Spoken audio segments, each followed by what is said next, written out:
It's next lecture continue chapter third. The effect of war we will discuss here. जो first World war है उसके effect क्या थे वो हम यहाँ डिस्कस करेंगे. The effect of even we can say the First World War. The First World War 1914 to 18 left a deep impact on European society. जो यूरोप की सोसाइटी थी उसके ऊपर उसका बहुत ज़्यादा इम्पैक्ट या प्रभाव रहा है. Soldier were placed above the civilian politician and motivated them to raise their voice. यानी जो सैनिक थे अब वो मोस्ट रिस्पेक्टेड हो गए थे सोसाइटी के अंदर. सबसे ज़्यादा रिस्पेक्टेड उन्हीं को समझा जाने लगा था. The truth was that the soldiers lived a miserable lives in the trenches, trapped with rats feeding the crops, but publicly they were shown that they shared a good position, therefore the politicians were asking them to raise their voice. यानी जो soldiers थे उनकी बहुत ज़्यादा respect थी, but reality ground level के ऊपर बहुत अलग थी उससे, क्योंकि उनको जो खाना पीना मिल रहा था वो भी बहुत अलग तरीके का था. अब इसके अलावा ये चीज़ें भी हमें देखने को मिली है. जो पॉलिटिशियन हैं या जो राइटर्स हैं उन्होंने भी लिखा है किसके बारे में, सोल्जर्स के बारे में लिखा है. सोल्जर्स की लाइफ को जो है अलग तरीके से एक्सप्लेन करने का काम उन्होंने किया है. दीज वर द एक प्रकार से effect of war. Next one is also mention here. First World war have the financial impact on the Germany.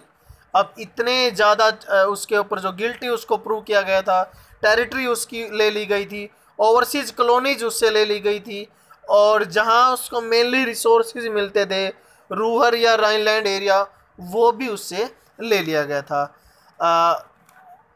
It's all overseas colonies territories were lost. Germany killed massive people in the genocidals war. They carried the war guilty and वो force to pay the compensations to allies. अब जो भी कर्ज वगैरह या जो भी उसके ऊपर एक प्रकार से जुर्माना लगाया गया था वो उसको पे करना था. Many socialist Catholics supporters German. Germany के अंदर जो लोग सोशलिस्ट थे कैथोलिक्स थे यानी इनको सपोर्ट करने वाले थे. Those who supported German were called as November criminal by the Allies. अब जिन लोगों ने वर्साई ट्रीटी को एक्सेप्ट कर लिया था उन लोगों को क्या बोला गया है, नवंबर क्रिमिनल यहाँ पर बोला गया है.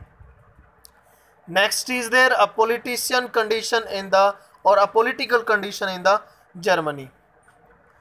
People in Berlin now the capital of Germany made a rally for the Soviet style governance. It is a government formed of Soviet का मीन्स यहाँ पे workers like the Bolshevik. Their rally was called the Spartakist League. Spartakist League क्या थी, जिसके अंदर workers थे mainly. Those opposed this met in the Weimar demanding a democratic form of government. अब जो वाइमर के अंदर क्या था, डेमोक्रेसी आ गई थी, तो जिन लोगों ने उसको अपोज किया था they formed an organization called the Free Corps. Free crops एक प्रकार से वो थी जिस आर्मी को डिमिलिटराइज कर दिया गया था. स्पार्टकिस्ट फाउंड है communist Party of Germany also. तो तीन वर्ड यहाँ पर हमने डिस्कस किए हैं. एक स्पार्टकिस्ट लीग आया है, और स्पार्टकिस्ट लीग क्या था, it is a government formed of Soviet like Bolshevik. Their rally was called Spartacist league. Next जो वर्ड आया वो फ्री क्रॉप आया है. यहाँ पे फ्री क्रॉप एक प्रकार से आर्मी की तरह काम करती थी. Spartacist found Communist Party of Germany, जिसको बाद में हिटलर भी ज्वाइन करेगा. ये क्या है, ये एक प्रकार से आपका प्रोटेस्ट यहाँ पर दिखाया गया है. नेक्स्ट है the political condition arised due to the economic crisis in Germany. अब जर्मनी के अंदर इकोनॉमिक क्राइसिस हो गए थे, लोन और कर्ज उसका बढ़ गया था, और पे करने से भी उसने मना कर दिया था. Germany took loan fighting for war and repay the loan back in the form of gold. अब उसने सोने में या गोल्ड में उसको क्या क्या रीपे किया.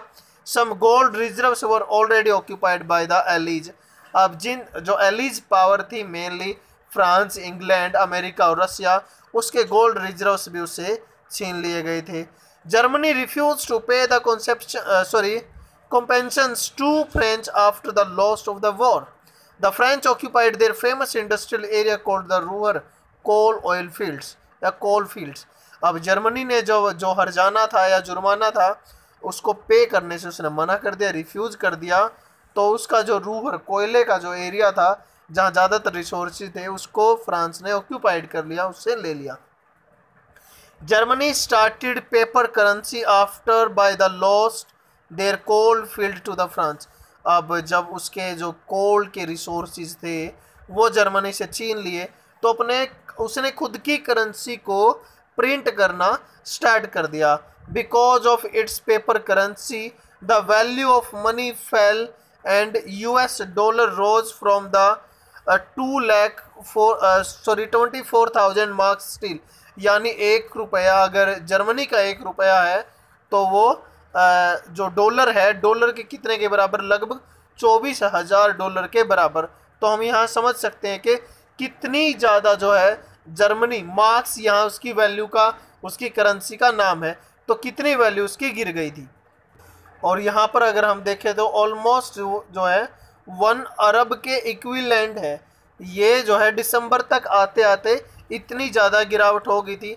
आगे बुक के अंदर आएगा कि लोग खाने पीने की चीज़ें लेके आने के लिए क्या करते थे, बड़ी बड़ी गाड़ियों को पैसों से भर के लेके जाते थे, तब उनको खाने पीने की चीज़ें मिलती थी. तो इतनी ज़्यादा जो है जर्मनी की वैल्यू या करेंसी की वैल्यू में गिरावट देखने को हमें मिली थी. Germany carried this paper currency for even buying a loaf of bread. Yes, मैंने जैसे अभी बताया ही था कि ब्रेड बटर के लिए भी उस चीज़ को क्या करना पड़ा. The price of the things increased due to the loss of the value of their currency. तो खाने पीने की चीज़ों का रेट अपने आप ही बढ़ गया. The crisis is called the hyperinflation in which the prices rise the phenomenally high. तो इस तरीके से रेट जो है एकदम से ऊपर बढ़ गए थे, इंक्रीज हो गए थे. Students, it was all over about this lecture. Thank you, have a nice day.